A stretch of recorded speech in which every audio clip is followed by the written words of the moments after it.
30-day pause. All right, and Christian, just lastly, I mean, while we have you, I just want to get an update on the brewing battle between the Associated Press and the Trump White House.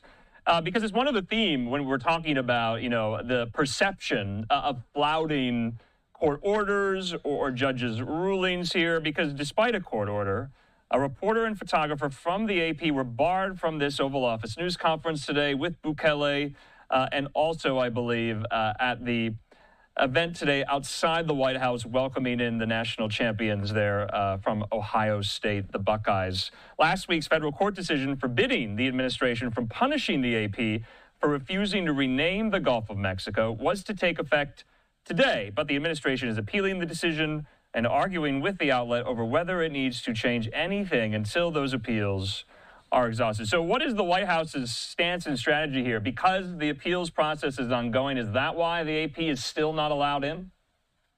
That's part of it, but another part of the reason that they gave the Associated Press, and I spoke to a number of their correspondents at the White House today about this development, because we were all curious, will the AP be allowed into the Oval Office? Will they be allowed into this event with the Ohio State football team?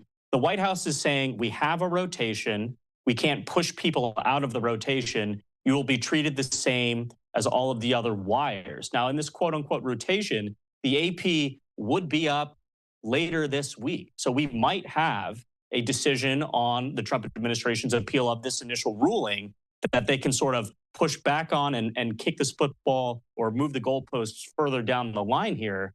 But it was a surprising decision, mostly, again, because of that judge's ruling that directly said the White House cannot treat the Associated Press, one of the oldest wires in the country, differently than any of the other wires that cover the White House on a daily basis. That means two things. One, they're either brought back into the rotation, or the Trump White House excludes all of these wire organizations from White House coverage.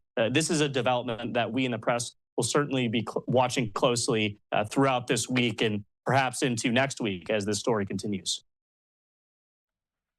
All right, Christian, I know I keep saying lastly, but I'm a Michigan Wolverine, so the Ohio State Buckeyes were there in the